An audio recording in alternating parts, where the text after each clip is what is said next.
die twee geslagsgekoppelde afwykings.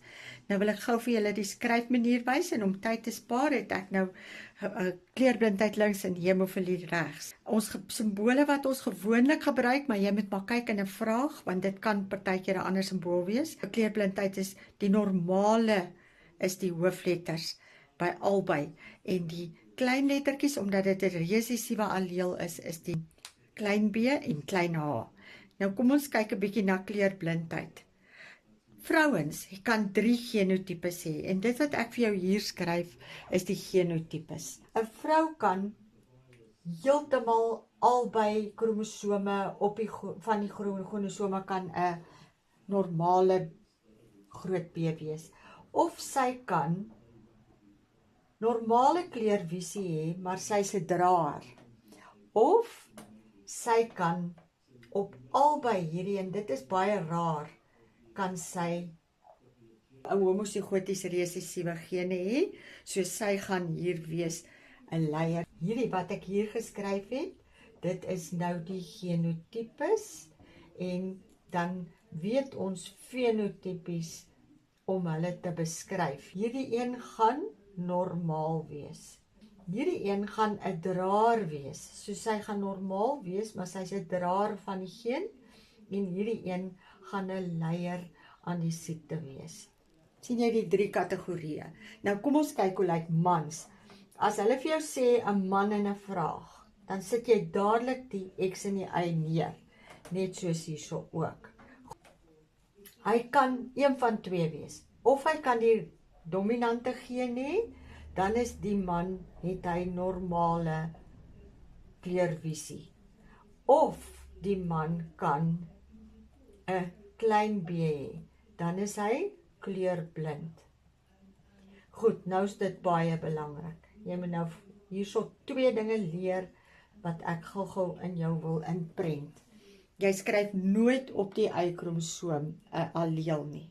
Die enigste allele is op die X-kromosoom. Dis die eerste ding.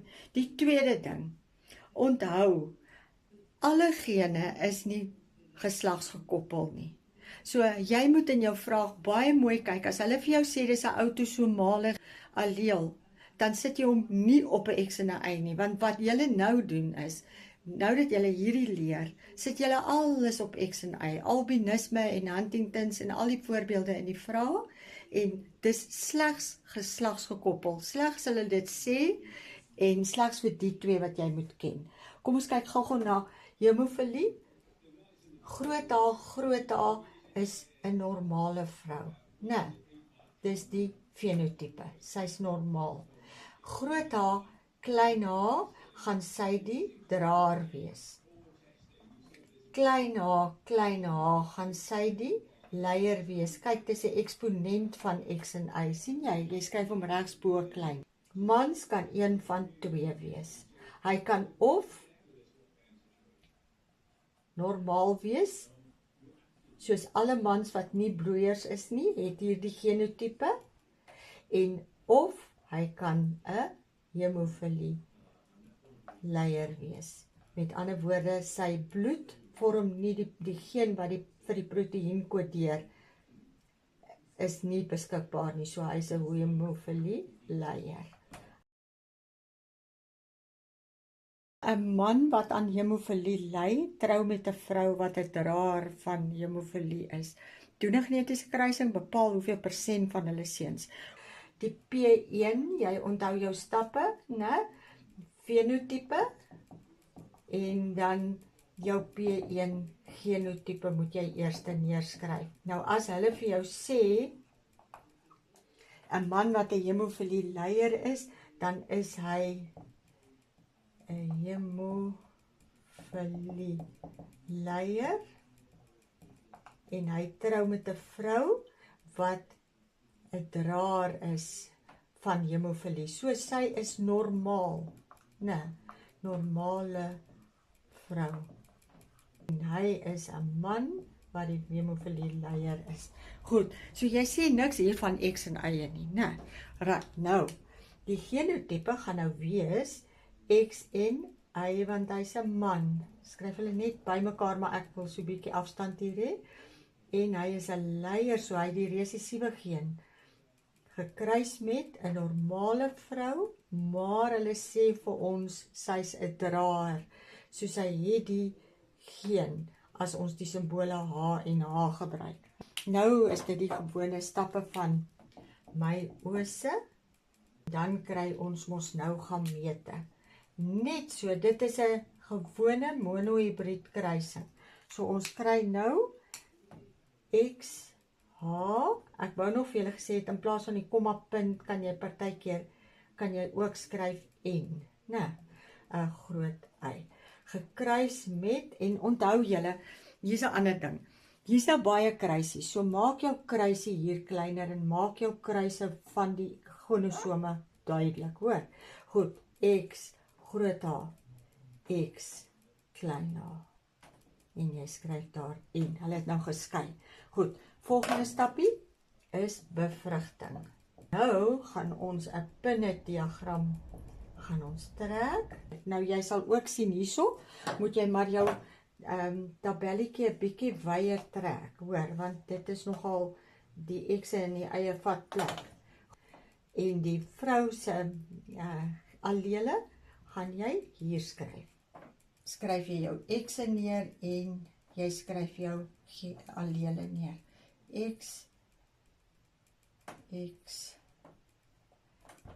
X, H, X, klein H en X, H daar. Nou, die H's is groot. Ons volgende stap is nou ons F1 generasie. Genotipe, reg? Die vraag vra hoeveel persent van die seuns gaan homofilie leiers wees, so jy moet werk na daai rigting toe. Maar jy moet hulle maar apart lys. So gaan 25% wees van hulle gaan heterosigote wees en 25% as jy almal saam lys. Maar sien jy sê nie hier wees leiers of alles nie, dit gaan oor die genotipe. Dan die fenotipe, 25% van die dogters gaan normaal wees. Partykeer sê ons hierby, maar hulle is draers. Maar dit kan jy mos nou nie sien aan iemand nie. Goed, dan 25% van die dogters gaan wees leiers, hemofilie leiers. Mense, ek gaan nou net skryf hemofilie, en die video raak nou lank. En dan 25% as jy in totaal vat van die seuns, laat ek net ook hier sê, jy moet maar by sê, dit is dogters, né? En hierdie is dogters.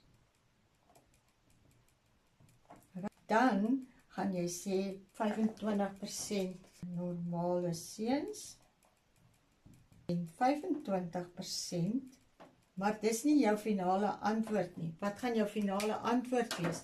Van al die seuns, en hier moet jy mooi kyk, van al die seuns, as hierdie 100% verteenwoordig, wat hulle sal kry in hulle huwelik, is dit mos nou 'n 50% kans.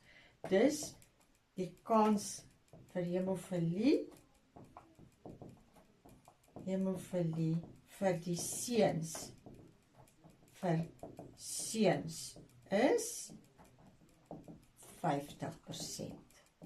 Want dis die helfte van die seuns. Hier het ons hom bereken op die hele nageslag, dogters en seuns.